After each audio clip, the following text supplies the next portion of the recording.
Nah kan kalau Indonesia kalau begitu otomatis kayak Ya pasti ya. iya tahu lah. Ya, ada yang sakit dan bahkan ya meninggal dunia gitu. Ada gede hitam gitu ngikutin arah senter aku.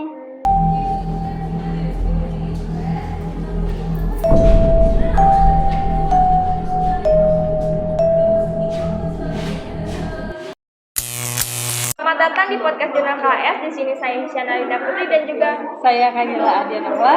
di sini kita berdua akan menyelami kisah-kisah horor, tentunya pengalaman pribadi kita berdua yang membuat teman-teman merasa merinding. Jadi apa nih Kai? Jadi pastikan teman-teman semua sudah berada di tempat yang nyaman.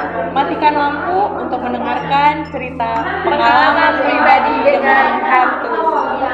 Gimana nih Kai kabarnya kamu hari ini? Alhamdulillah aku baik. Taisya sendiri gimana nih kabarnya? Alhamdulillah baik.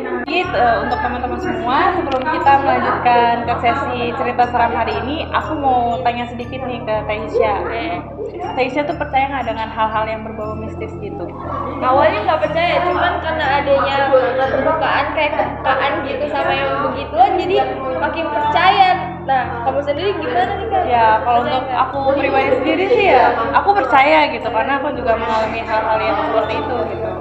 Jadi gimana nih Taisya? Taisya punya nggak cerita-cerita yang Taisya dengar atau alami gitu di selama tinggal di Cianjur? Cianjur tuh Sunda tapi terlalu banyak kayak cerita-cerita horornya kayak gitu loh. Jadi aku ada nih, itu ceritanya tuh dari orang tapi dari mulut ke mulut gitu. Tapi aku juga tahu gitu. Jadi di Cianjur tuh ada yang namanya SMK.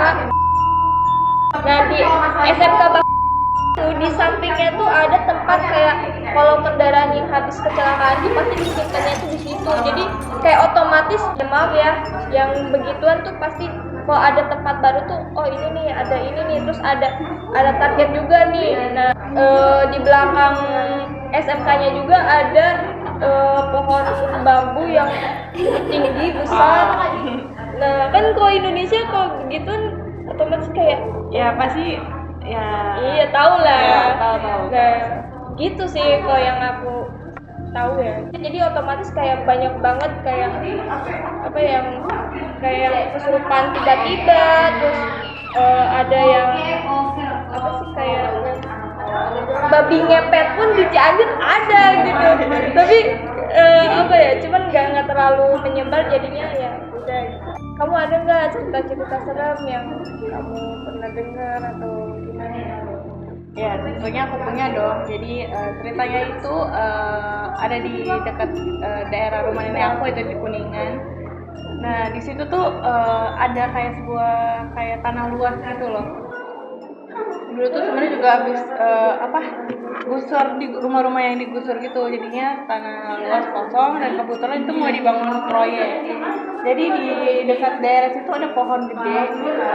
Nah, sewaktu pohon itu mau ditebang, mau dipangkas gitu, itu banyak banget makan korban. Jadi setiap yang yang proyek untuk memotong pohon itu, pas waktu pulang ada yang sakit dan bahkan ya meninggal dunia gitu.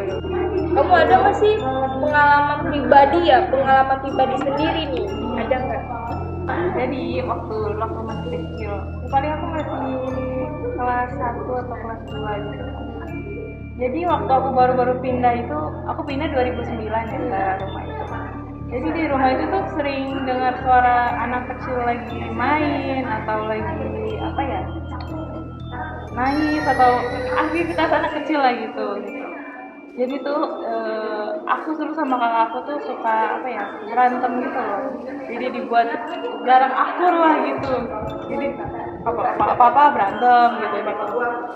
Nah jadi mama aku nih sama bukan sama ayahku, sama om aku ikut karena aku orangnya masih suka ngendal sama mama ya. Aku ikut ke orang bisa yang pakai keluarga aku gitu ya. Jadi ke sana gitu kan. Awalnya sih cuma buat kayak silaturahmi doang, karena kan udah deket juga kan, dia sering bantu di keluarga aku juga. Terus mamaku cerita lah gini-gini, suasana rumah tuh nggak enak gitu-gitu. Nah akhirnya dia bilang di rumah itu ada anak ambar kalau nggak salah itu namanya ya. Jadi anak yang digugurin sama ibunya, aborsi dengan paksa gitu.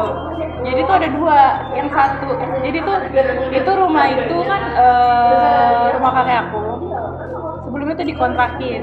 Jadi tuh ada dua orang yang kontrakin itu kayak pasangan suami istri beda gitu lah. Yang pertama itu dia sama dikuburin juga, dibuangnya lewat saluran di kamar mandi, di kamar mandi lah.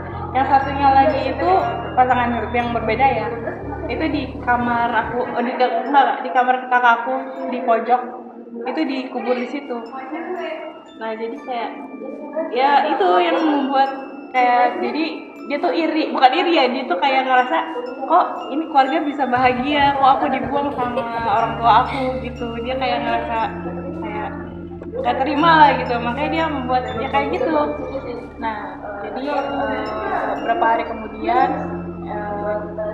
apa sih namanya ya istilahnya tuh bapak ini gitu kan, yang orang kepercayaan keluarga aku itu ke rumah.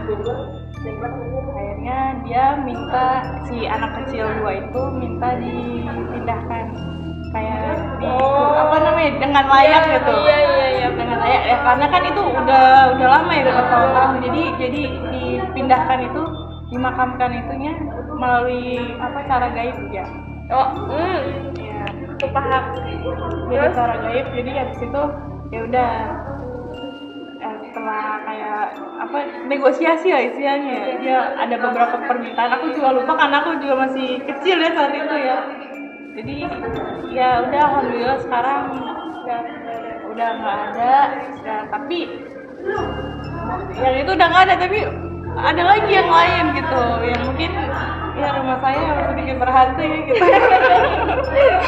Rumah berhantu, tapi karena udah tinggal lama juga gitu kan, beberapa tahun, udah bertahun-tahun, jadi udah terbiasa lah dengan hal gangguan-gangguan di rumah gitu.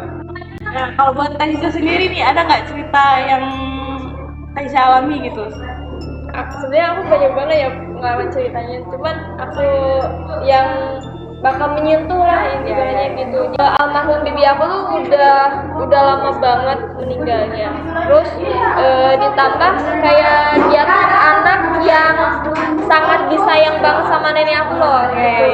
Nah sampai nenek aku tuh kayak jatuh sakit.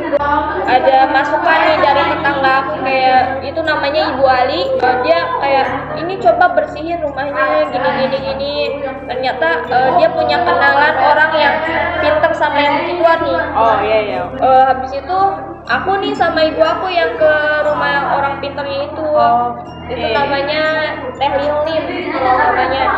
Nah waktu di sana biasalah ngobrol-ngobrol, ini ada ini di rumah.